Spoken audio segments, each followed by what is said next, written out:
Have you ever worked with somebody unqualified, hired by someone equally unqualified? Well, what if you voted for them because they bashed DEI, then gave the most critical jobs to unqualified cronies? I'm talking about the Trump administration. And if you think DEI was bad, then they've replaced it with something 10 times worse, 10 times more dangerous, and 10 times more hypocritical. This is textbook cronyism, which is appointing friends to positions of authority without regard to qualifications. Welcome to the first episode of the Cronyism Bunch. And today we're going to start with Secretary of War Pete Hegseth. What is Hegseth's track record? We must admit that Hegseth is qualified in something. He has a great college background with time graduating from Princeton and Harvard, and Hegseth is a decorated warfighter, a 2 Bronze Star recipient who supervised soldiers in Guantanamo Bay and also trained soldiers for war in Afghanistan.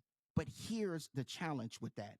This same experience likely contributes to his alcoholism, his sexual past, his failed marriages, and his work blunders. Hegseth said it himself. He told Reserve and National Guard magazine, "I went from being in a combat zone to being in an apartment in Manhattan and without any contact other than phone calls here or an email here or there with the guys who I had served with." He said, "I didn't do much and I drank a lot, trying to process what I had been through while dealing with a civilian world that frankly just didn't seem to care." End quote. Now let's get to present day 2025.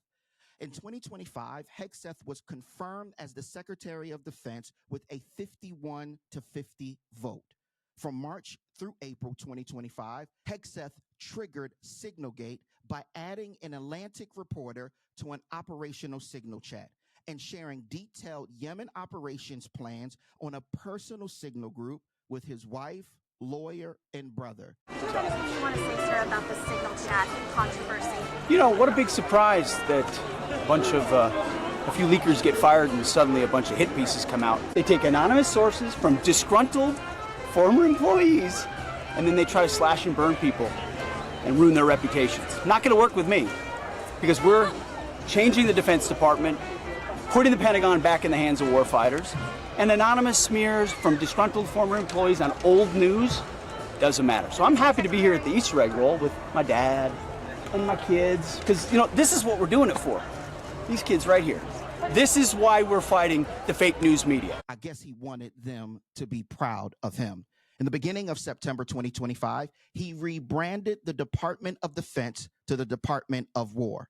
September 2nd through today, December 5th, 2025, Hegseth has been killing without evidence, approaching war crime offender status.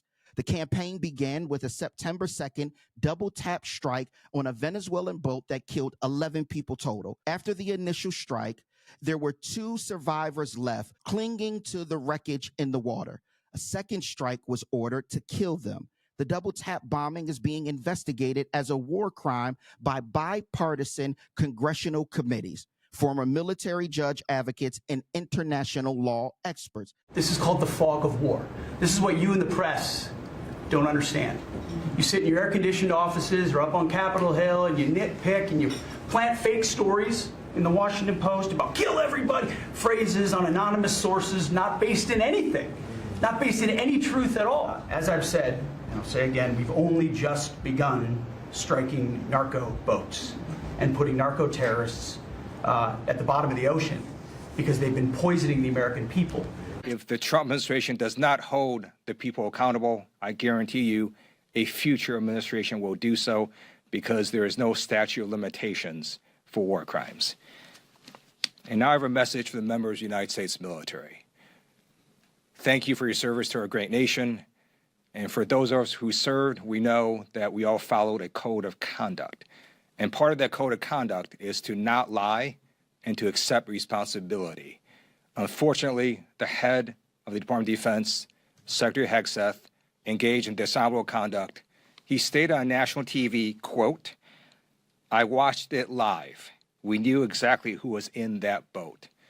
And instead of accepting responsibility for what happened, Hegseth chose to throw Admiral Bradley under the bus. Shame on Pete Hegseth. He is a coward. He must resign. You deserve better. On September 30th, 2025, he summoned hundreds of senior military officials to a frat boy-type pep rally declaring, This administration has done a great deal from day one to remove the social justice, politically correct, and toxic ideological garbage that had infected our department, to rip out the politics. No more identity months, DEI offices, dudes in dresses. No more climate change worship. No more division, distraction, or gender delusions. No more debris. As I've said before, and will say again, we are done with that shit. in October, he announced out of nowhere that Qatar would be building an Air Force facility in Idaho. In November 2025, he blocked a promotion for a highly decorated female Navy captain who was a Purple Heart recipient, and she was top in line for promotion and the first woman troop commander with SEAL Team 6. You don't like women in combat? No.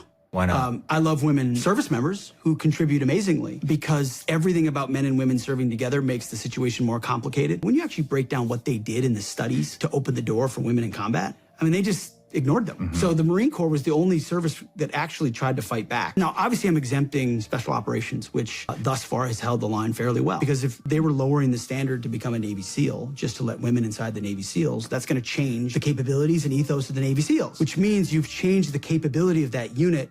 And if you say you haven't, you're a liar. Because everybody knows between bone density and lung capacity and muscle strength, men and women are just different. So the question we have to ask after all of that is, how does someone with this record keep on getting these high positions? The Koch family has been his only boss outside of his military service. They and their billionaire friends have been funding all of his nonprofits and all of his political attempts and political appointments. Hegseth is a puppet and a fall guy, nowhere near a qualified candidate. Hegseth is broken and has nearly broken everything he's touched. He needs help and healing. He doesn't need promotions. But here's the thing about cronyism. It always hurts the cronies more than it hurts the powerful people in charge of the ism. Down goes Hegseth, Duncan Dad on New Year's Eve. Gunner Gossett. Down goes Hegseth, Duncan Dad on New Year's Eve. Gunner Gossett. Catch us on the next episodes of the Cronyism Bunch as we individually walk through the lack of qualifications in Lindsay Halligan, Christy Nome, and Cash Patel. We'll see you next time.